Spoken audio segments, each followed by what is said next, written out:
adúrò àwọn tí wọ́n lọ kọ́ kí ó ń lọrin bí báyìí, adúrò àwọn ẹni tí wọ́n kọ́ kí ó tí wọ́n gba ìwé ẹ̀rí ńláńláńlá ń bò wọ́n wà, kí ló mú àwọn mọ́sálà yẹsì? àwọn bàbá ò lẹ́ ń bẹ̀rù, bàbá ò ṣé àwọn bàbá kan máa dún kùkù lajà máa ń bì ní ẹ̀ dáhùn abẹ́ ń bẹ̀rù? wàláhì àwọn tó lọ kí ó ní lọrin wọ́n pọ̀ gan tí Allah tó ràn wọ́n lọ́wọ́, wọ́n kẹ́kọ̀ọ́ débi tó lámì. tó bá jẹ́ pé àwọn ẹrú Allah yẹn wọ́n bá ń ṣàlàyé ẹ̀sìn bó ti ṣe yẹ àti bó ti ṣe tọ́ ni, wàláhì ayé ọba ti gbàgbàkúgbà ńlọrin, ayé ọba ti gbàgbàkúgbà ńlọrin yìí, torí pé àwọn yóò ti máa gbọ́ ntọ́ dáa níjọ́ tẹ́nìkan bá sọ̀sọ́kúsọ ó lè sọ fún pé kí ló ń sọ, ìsọkúsọ ló ń sọ. àmánà ńlá lẹ̀kọ́ yìí, wọ́n kẹ́kọ̀ọ́ ẹ̀sìn nítorí pé mò ń wáṣẹ́, wọ́n kẹ́kọ̀ọ́ ẹ̀sìn nítorí pé mò ń fẹ́ kó wọ́n máa pọ́n mi lé, kó wọ́n máa kàn mí lábùkù torí èèyàn gíga ni mí ńlẹ̀ wọ́ọ̀lẹ̀ bàbá tó ga torí rẹ̀ ń kúrùn. akramakumullah kó a jẹ́ pé rú lọ́rin lẹ́nìkan ti jáde bàbá ti ṣe kíní kan fi síbi jẹun káfíìr, ọwọ́ bàtà káfíìr, ọwọ́ dasọ̀búra káfíìr, òfin bọ́tú wọ́tà mú mi káfíìr.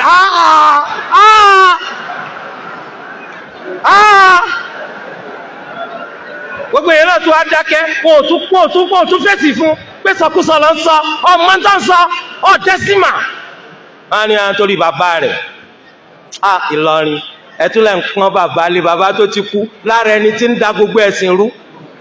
sọyẹ kó rí bẹ́ẹ̀ wọn kàn máa bẹ̀sìn jẹ́ lásán. àwọn ọmọ ọlọ́mọ nígbà tí wọn ò ti rẹ́nìkan sọ pé ti ń sọ ọ̀dá àwọn tún tẹ̀lé. ẹ dákun ẹ wo ẹni tó ti kú lórí rẹ̀ báyìí, ẹ wo yí èèyàn tó ti sọnù lórí àánú yìí. tọba mọ̀ kọ́ ọmọ kí ó jáde kọ́ pàkídà rẹ̀ jáde kó járe pàkídà òǹdérò rẹ̀ mà. irọ́ lásán àdìsí tí ọ̀dà mà yọ ọmọ kà ń kọrí nkọ̀dí.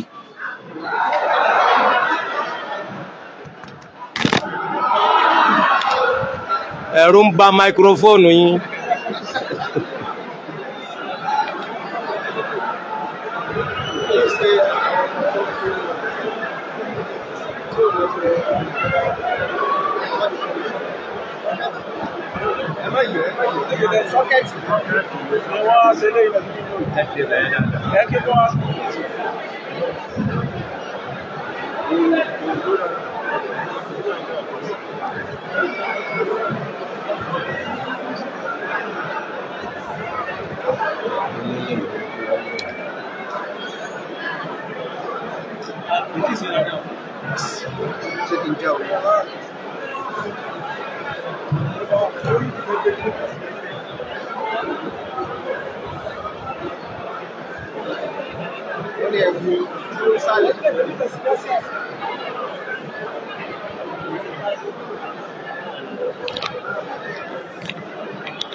Naam.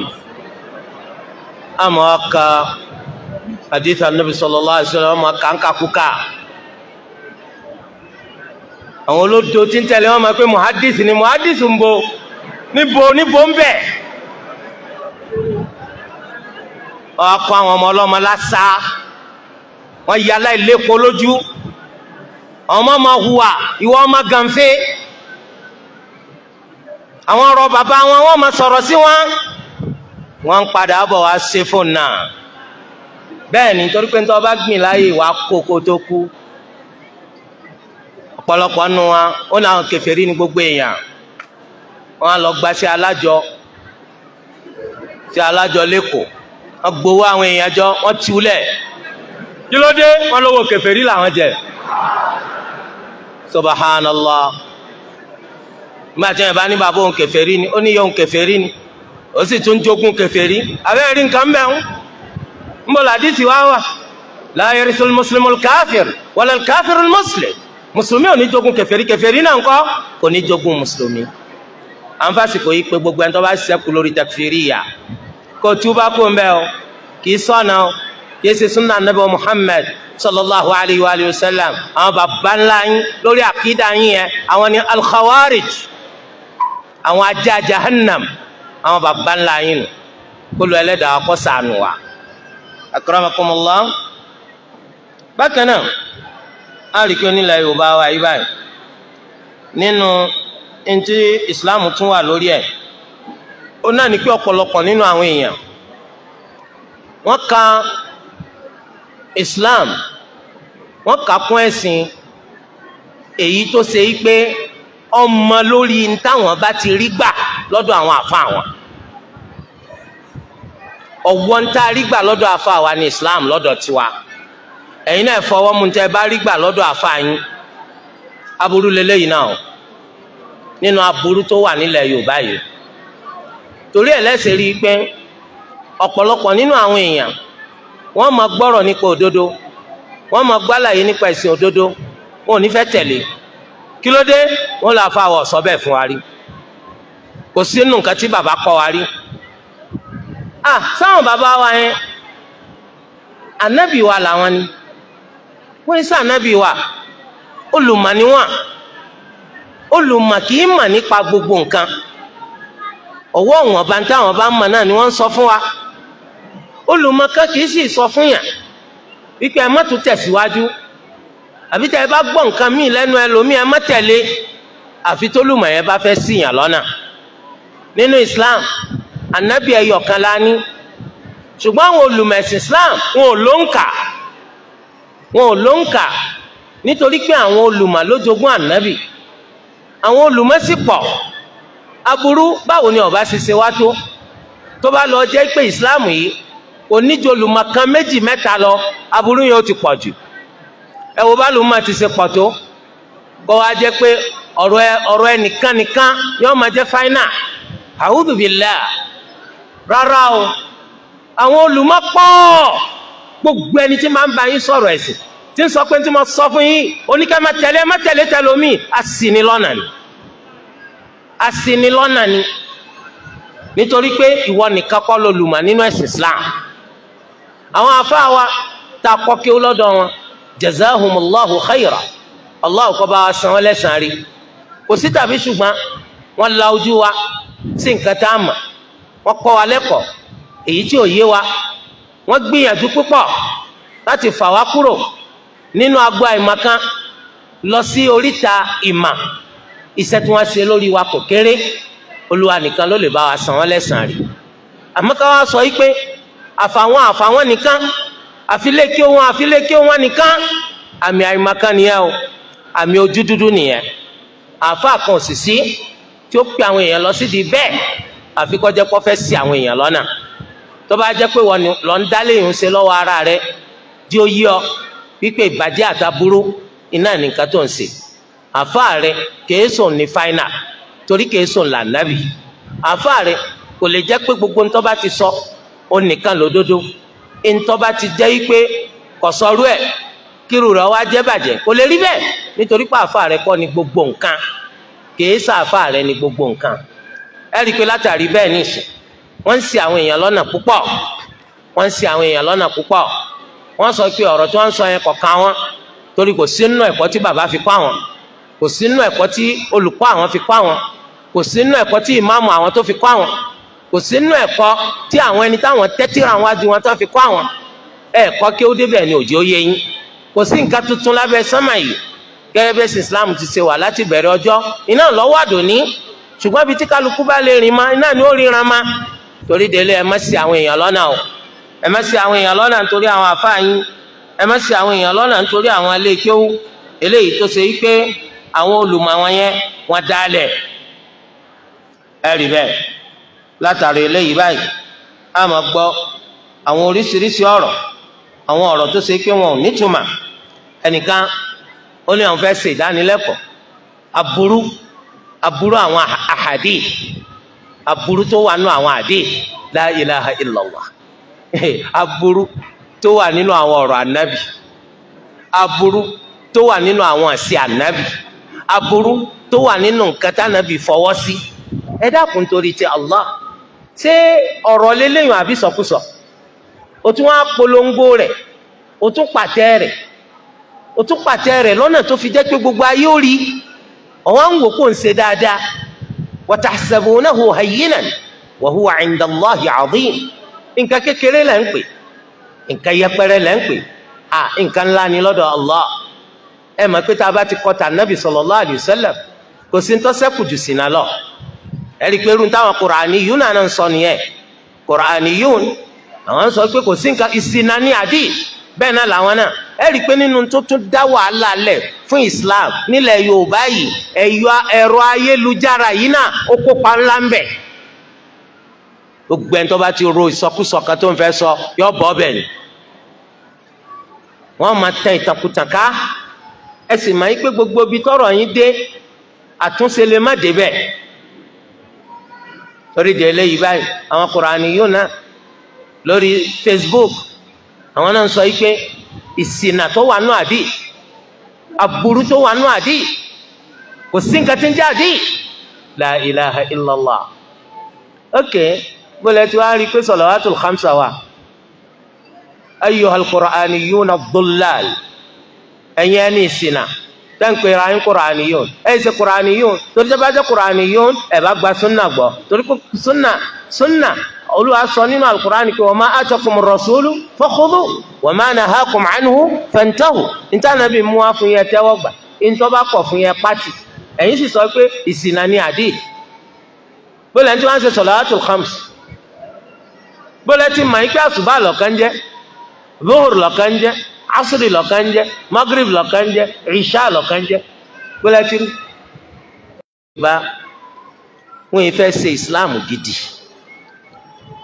èyí tẹ́ bá rí tí ń ṣẹ̀sìn nù wọn inú kó jẹ́ gbogbo jama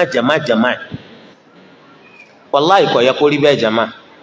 ìgbésí ayé wa kéré wàhálà tá à ń ṣe kò kéré tó wáyé kí gbogbo wàhálà yọ parí sórí tí ò ní jẹ́ ká rọ́nà lọ tó bá dijọ́ gbẹ̀ndàl kìyàmà. torí di eléyìí báyìí ẹ máa gbọ́ àwọn kan sọ pé kí ló ń fẹ́ fàdí ti ṣe àdìsí ọjà máa ń kankan tí ọba jámà kankan kí ni wọ́n ṣẹ́kù nínú Islam. torí ẹ̀ làwọn kan ṣe bẹ̀rẹ̀ nígbà tí wọ́n fẹ́ wó àdìsí dànù lẹ́nu tí wọ́n bẹ̀rẹ̀ pẹ̀lú alimami Bukhari. alimami Bukhari lẹ sọ pọ́ gajù nínú àwọn olùmọ̀ àdìsí yìí báyìí ẹ̀jẹ̀ àkọ́kọ́ rí òun lẹ́pa tá a bá ti gbóhùn ṣubú sátún máa wò pé kìnnì kan jẹ́ Muslim taninja Ahmad taninja Abu Dawud taninja Nasai tani Ibn Majah tani Tirmidhi ńgbà bá ti gbé odidi ìmáàmù al-Bukhari taari lẹ́pa tá a gbé ṣubú wọ́n mú jáde gbabi títí ń yàgbẹ́ yọ́n máa wá gbé fún yẹn pòórì gẹ́gẹ́ bí kẹ́tẹ́kẹ́tẹ́ tí ṣe máa gbé òkúta pòórì lórí ọlọ tìsàlẹ̀. gbogbo èèyàn wà péjọ pé ebi wọ́n lolùmọ̀ wa tó máa ń pa wá láti ká ṣe dáadáa tó máa ń pa ìdá fún wa kí ló wá sọ ọ́dọ̀ máa ná. yóò wá sọ pé kuntu amuru bil ma'rufi wala atihi. mo máa ń fòrò yín kẹ́ ṣe dáadáa ṣùgbọ́n mi kì í ṣe. wa anha anil munkari wa ati. mo sì máa ń kọ̀ ìbàjẹ́ ṣùgbọ́n ìbàjẹ́ mo máa ṣe lọ́sọ̀mídèrò náà báyìí. ọwọ́ adigun àǹbẹ̀sìn jẹ́ gbogbo sọkúsọ kọfẹ́ sí haramu má báyìí gbogbo ẹ̀tọ́ ọ̀tọ̀ náà ni. ẹnìkan wá ní kí ni oògùn gbogbo ìsọkúsọ táwọn ń gbọ́ yìí oògùn rẹ̀ náà ni pé má dilẹ̀ torí pé ẹni tó bá dilẹ̀ ló máa ń gbọ́gbọ́kúgbọ̀ ẹni tó bá dilẹ̀ ló máa ń lédìí fádìẹ̀ tó o bá dilẹ̀ ó ṣe lè máa lédìí fádìẹ̀ ó bá díẹ̀ ń sun ká gbogbo nulẹ̀ kọ́ máa sun náà torí di eléyìí báyìí ẹni tó bá dilẹ̀ ni ó máa gbọ́gbọ́kúgbọ̀ ìgbà tó o bá kọ́ mà gidi lọ́rọ̀ sọkúsọ ó ṣe tà létí rẹ̀ àmọ́ tó o bá kọ́ mà gidi bó ṣe ń gbọ́gàn lọ́ọ́ máa tá dànù pé kí ni ń sọ ìsọkúsọ wo ni ń wí torí ó dàbí ọ̀kan ni nínú àwọn aṣíwájú ó ń parọ́ mọ́ Nabi Muhammad sallallahu alayhi wa sallam yóò sì mú sánàdù rọ yóò mú mọ́tínù náà wá mọ́tínù rọ ẹnìkan bá ní ittaqillah fi nnas má parọ́ máwọn èèyàn bẹ̀rù Allah má parọ́ fáwọn èèyàn bẹ̀rù Allah ọba ni ẹ̀ kí ni àwọn tá làwọn èèyàn màálù làwọn eléyìí ó sì lè má pa àwọn èèyàn màálù lọ́ba tó kírètì àdéhìí ni gbànàbí sọ pé ẹnikẹ́ni tí ahọ́n rẹ̀ bá kan mú yọ wà lìjánà kálukú bá ń tíráì rẹ̀ ó ní sọ fún yín màálù níwọ̀n torí ẹ̀ tí wọn náà bá ti ṣe ra rẹ̀ màálù ò ní lásìkò tó fi máa tẹ́tí gbọ́gbọ́kúgbọ̀ ó tún wá dọ́wọ́ àwọn olùmọ̀ náà ẹ má dákẹ́ nítorí pé àwọn èèyàn náà tí wọn bá ti rẹ́ nìkan sọ fẹ́ni tí ń sọ sọkúsọ pé sọkúsọ ló ń sọ àwọn èèyàn mi ò máa rò pé nǹkan tí ń sọ ńkọ́ ọ̀dà ni làwọn èèyàn bá máa ṣìnà nítorí di eléyìí báyìí àwọn ẹni tí wọ́n bá mọ̀ àmánà ní lórí wọn pé kí wọ́n máa ṣàlàyé fáwọn ẹni tí ò bá mọ̀ rẹ náà lẹ́gbọ̀ọ́ pé ẹnìkan sọ pé wàláhì ànábì Ìsá ò ní padà wá ẹ gbọ́rọ̀ ṣé tí wọ́n bá padà wá wọ́n ní ìwọ ló mú wa ni kí ni wàhálà tiẹ̀ ó ní kí ni padà bọ̀ wá sí ńgbà tó kàdíìtì kún kò ní jí kọ́ ọmọ nǹkan tí ń padà bọ̀ wá sí lọ́wọ́ pọ̀ kàdíìtì kún ni ó rí àlàyé rẹ̀gẹ́dẹ́ nípa nǹkan tí ń padà bọ̀ wá sí. wọ́n ní kò sànàbí mi wá lẹ́yìn ànábì sallallahu alayhi wa sallam ipò báwo ni ó ṣe wá ànígbà tó kà máa kún kò lè yọ ìmọ̀lọ́yẹ kọ́ wá kó tó máa sọ̀rọ̀ báàbùn al-ilmu qabla al-qawli wal-amal. àwa wí náà tán àwọn míì tọ́ ẹ pé ọ̀rọ̀ nípa Jésù wọn mọ̀ ọ́ ká máa ka bíbélì ká máa ka kíni àwọn náà tún bẹ́ẹ̀ ta wọ́n máa gbé kíni ká dákun tó bá máa ń parẹ́ kọ́ dákẹ́ ẹ̀sìn lélẹ́yìí ké sáwàdà o rò pé tó máa sọ pé kọ́ lọ wo Matthew kọ́ lọ wo Marcus ni eléyìí jẹ́ bó ti ṣe jẹ́ dárí akramakumullah torí di eléyìí báyìí ẹ rí i pé nínú tó tún ṣe Islam nílẹ̀ Yorùbá wa ní ìsìn ó náà ni pé lára àsọkúsọ ìmáàmù kan gun mímbàr nílẹ̀ Yorùbá yìí náà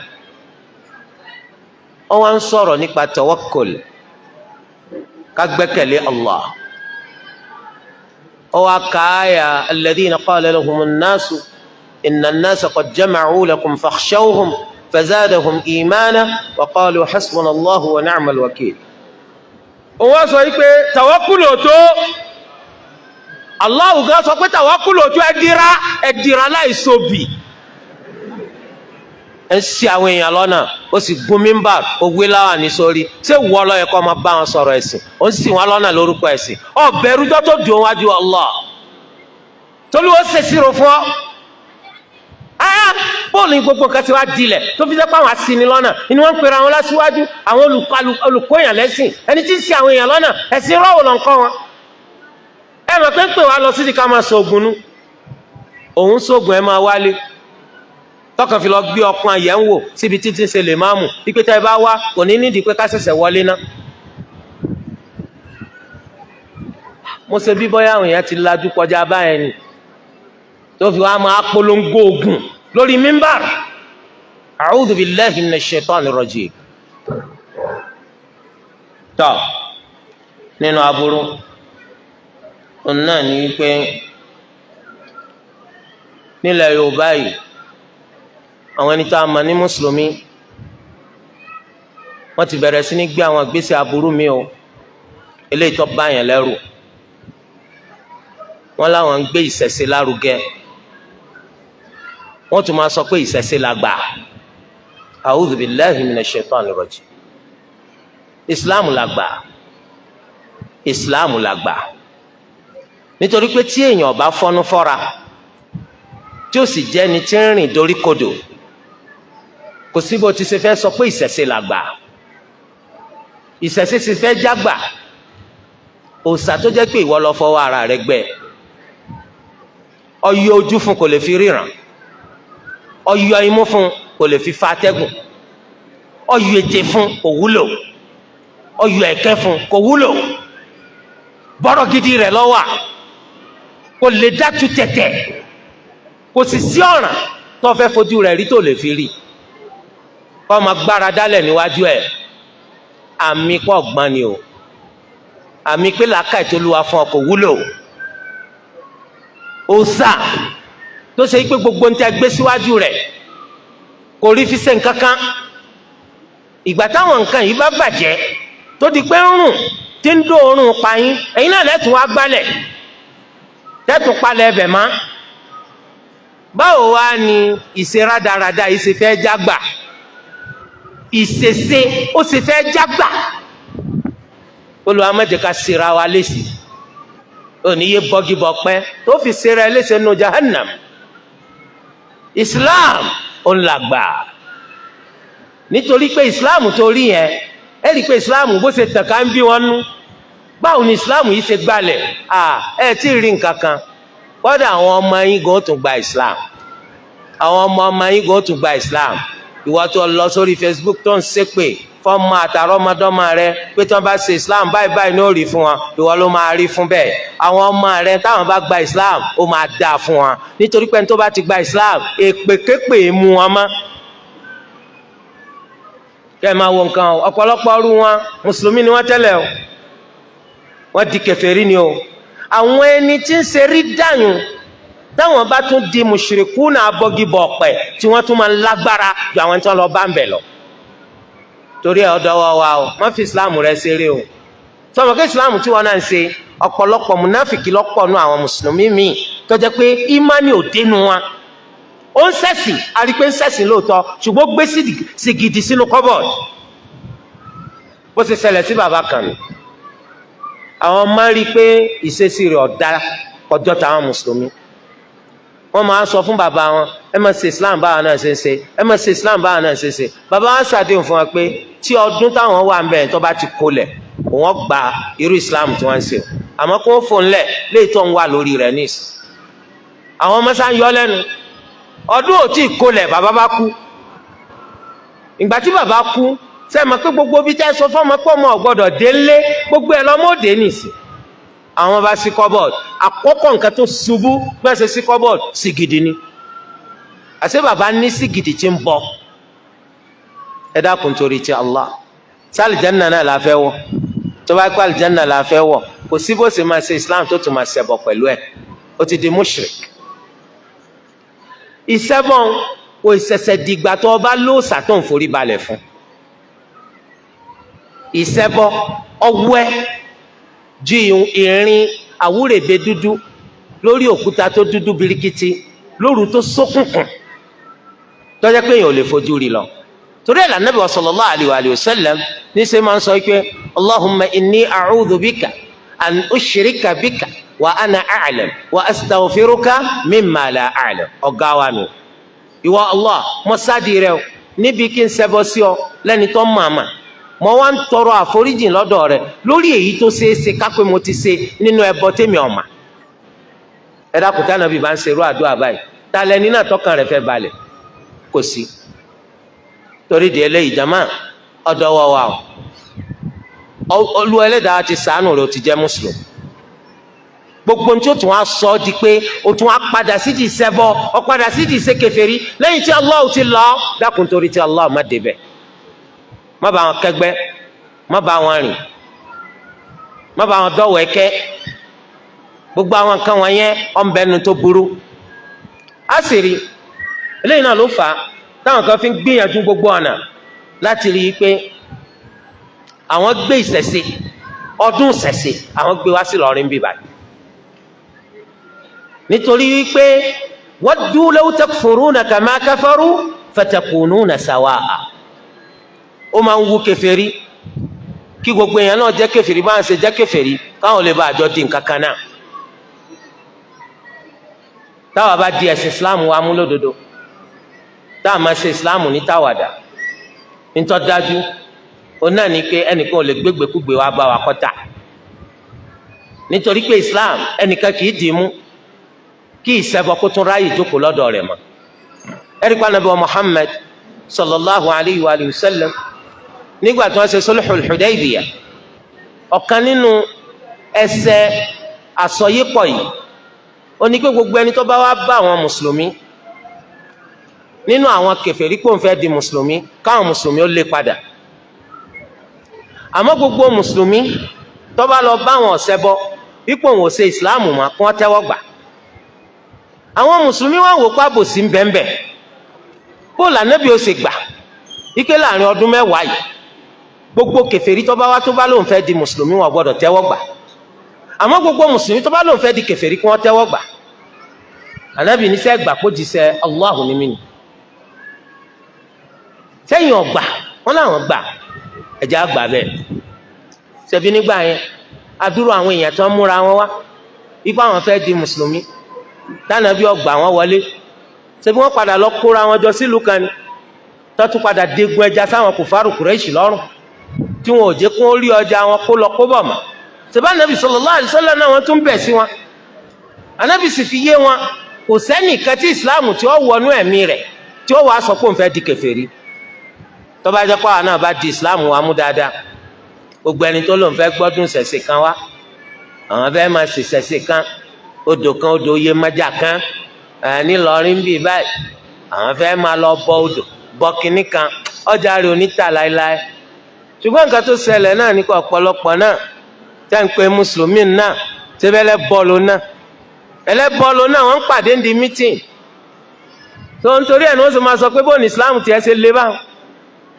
àwọn irú yín sì wà táǹjọ́ ń ṣe pàdé ẹ gbọ́rọ̀ àwọn irú wa kìí ṣàwà torí pé laysa al-mushabbahu kal-mushabbahi bihi akànlẹ̀ jọra wa lójú ẹ̀rí pẹ́lú mi náà nígbà tó lóun fẹ́ kanta àwọn oníṣẹ̀ṣe àwọn náà bá láwọn kó tíra wà àwọn tíra tá a kà yìí ẹ gbọ́rọ̀ tíra wo lọ́wọ́ àbẹ̀ Al-Qur'ani wọn máa kà bẹ̀ ẹ sọ fún wa Ìlọrin ìlú àfa làwà tíra wọn máa kà bẹ̀ ẹ dáhùn táwọn máa ń tẹ̀lé kìtàbù Sunnah tíra wo làwọn máa kà bẹ̀ torí ẹ̀ ká máa fi ìgbẹ́ kálá fẹ́ fi fọ̀tọ̀ ṣé yọ mà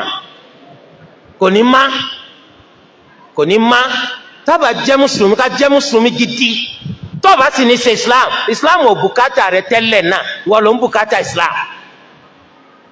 ló ń bùkátà Islam yóò yọ you are nothing nínú Islam yìí dèkòdèkò tó sọ pé tí n bá ṣe má òkùtọ́ bọ ẹgbẹ̀rún rẹ nǹkan kan ní ṣe Islam ìwọ wo tá ń dọ̀ ọ̀mà tá mú òkòlò rẹ lọ́yọ̀ ìwọ ló need Islam kìí ṣe Islam ló need yẹ Islam bọyọbọyọ yọbọyọbọ táwọn àtàwọn èèyàn jẹ kájáwọ́ díẹ̀ torí pé ọ̀pọ̀lọpọ̀ àwọn eléyàn náà ní kó mùsùlùmí ta torí wọ́n mọ̀ wọ́n ní mẹ́mbà wọ́n jọ ń ṣe ẹgbẹ́ ológbòni dọ́kan ṣe asọ̀rọ̀ nípa ológbòni bàbá kan bá fẹjọ́ sùn ẹnìkan wípé ọba fẹ̀sùn kan ẹnìkan pé òun ló tú àṣírí fún mi kó ológbòni lò èmi ò sì mọ ológbòni tó wà nù jàmá èmi ọ̀mà so ẹni tó bá tabọ́ ni so lọ́wọ́ ní gbogbo ọ̀rọ̀ tí wọ́n sọ lónìí òun lọ́ba wí o tí wọ́n ti mọ̀ pé òun wà lẹ́gbẹ́ ológbòni ńgbà tó ti mọ ara rẹ bẹ́ẹ̀ kó ń bẹ́ẹ̀ ni àfi tó ọba fẹ́ sórí ibú dánilẹ́gbẹ́ ìranù ṣe Islam kó soríire torí de eléyìí báyìí eléyìí ò jẹ́ bá.